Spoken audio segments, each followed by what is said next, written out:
ভাৰতীয় কিষাণ সংঘ দৰং জিলাৰ উদ্যোগত জিলা কৃষি বিভাগৰ সহযোগত কৃষক সজাগতা সভা। দৰং ঐতিহাসিক খটৰা সত্ৰ প্ৰাংগণত ভাৰতীয় কিষাণ সংঘ দৰং জিলাৰ উদ্যোগত জিলা কৃষি বিভাগৰ সহযোগত এদিনীয়াকৈ কৃষক সজাগতা সভা অনুষ্ঠিত হয়। কিষাণ সংঘ দৰং জৈৱিক প্ৰমুখ দ্বিজেন বৈশ্য আৰু নয়ন বৰুৱাই হাত ধৰে সজাগতা সভাৰ। কিষাণ সংঘ দৰং সভাপতি সত্যজিৎ বৈশ্যই সঞ্চালনা কৰে সজাগতা সভাখনৰ।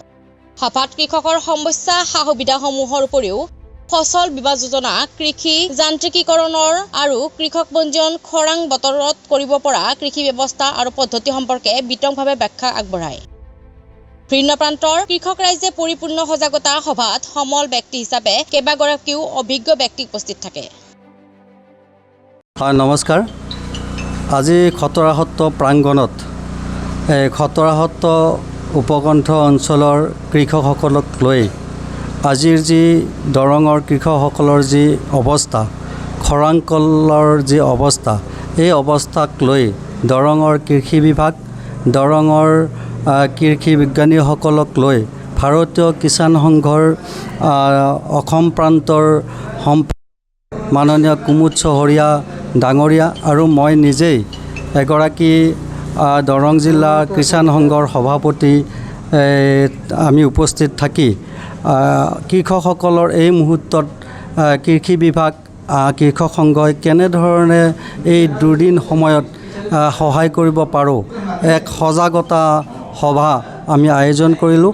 আৰু এই সভাখনত 300ৰো অধিক এই অঞ্চলৰ প্ৰকৃত কৃষক উপস্থিত থাকে আৰু লগত উপস্থিত থাকে দৰঙৰ কৃষি বিষয়া দেৱাকৰ ডেকা ডাঙৰীয়া আৰু কেইবাগৰাকীও আমাৰ পঞ্চায়ত প্ৰতিনিধিকে প্ৰমুখ্য কৰি এই অঞ্চলৰ বিশিষ্ট শংকৰ সংঘৰ এগৰাকী প্ৰাক্তন পদাধিকাৰ বসুন্ধৰ ডেকাকে প্ৰমুখ্য কৰি কেইবাগৰাকী বিশিষ্ট ব্যক্তিসকল উপস্থিত থাকি কৃষকসকলক দিহা পৰামৰ্শ আগবঢ়ায়।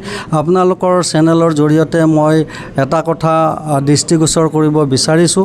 আমি কালিলৈকে এটা কথা কৈ আহিছিলোঁ যে দৰং চৰকাৰৰ ওচৰত খৰাং ঘোষণা হৈছে যিহেতুকে খৰাং সঁচাকৈয়ে হৈছে, এই কথাটো কৈ আমাৰ ভাল লাগিছিল। সেইকাৰণে খৰাং পীড়িত ৰাইজক চৰকাৰৰ পৰা কিবা সকাহ দিব নেকি, দিব পাৰিম নেকি, এই কথাটো কৈ কৃষকসকলৰ মাজত আমি আন্তৰিকতাৰে ভাল পাইছিলোঁ। কিন্তু আজি গম পালোঁ যে আমাৰ দৰঙৰ পূৰ্বৰ যিখিনি দলগাঁওকে আদি কৰি ব্যক্তি আছে, তেখেতসকলৰ মতে দৰং খৰাং নহয়।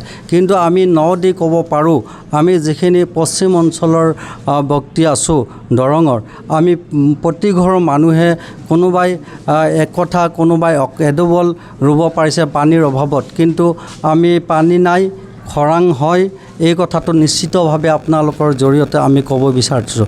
আমি আশা ৰাখিম আমাৰ যি সঁচা কথা, যি ভাল কথা, এইখিনি কথা দৃষ্টিগোচৰ হওক চৰকাৰৰ ওচৰত। সঁচাকৈয়ে আমি খৰাং পীড়িত হয়। যি নহওক, আজিৰ সভাখনে এক নতুন দিগন্ত এক তৰংগ আনিছে যে কৃষকসকলক চৰকাৰৰ পৰা দিয়া যি সামগ্ৰী, যি মেচিন, যি সময়ত বীজ, এই বীজ মেচিন সময়মতে আমাৰ সঠিক কৃষকসকলে নাপায়। এই যৌথ সভাখনে কৃষকসকলৰ মনত এক নতুন সঞ্চাৰিত যোগাইছে। এইবাৰৰ পৰা অৰ্থাৎ আমি যেতিয়া ৰবি শস্যৰ সময়খিনি গুচি যায়, তেতিয়া বেহাৰৰ যোগান ধৰা হয়, তেতিয়া আলুৰ যোগান ধৰা হয়, সাৰৰ যোগান ধৰা হয়।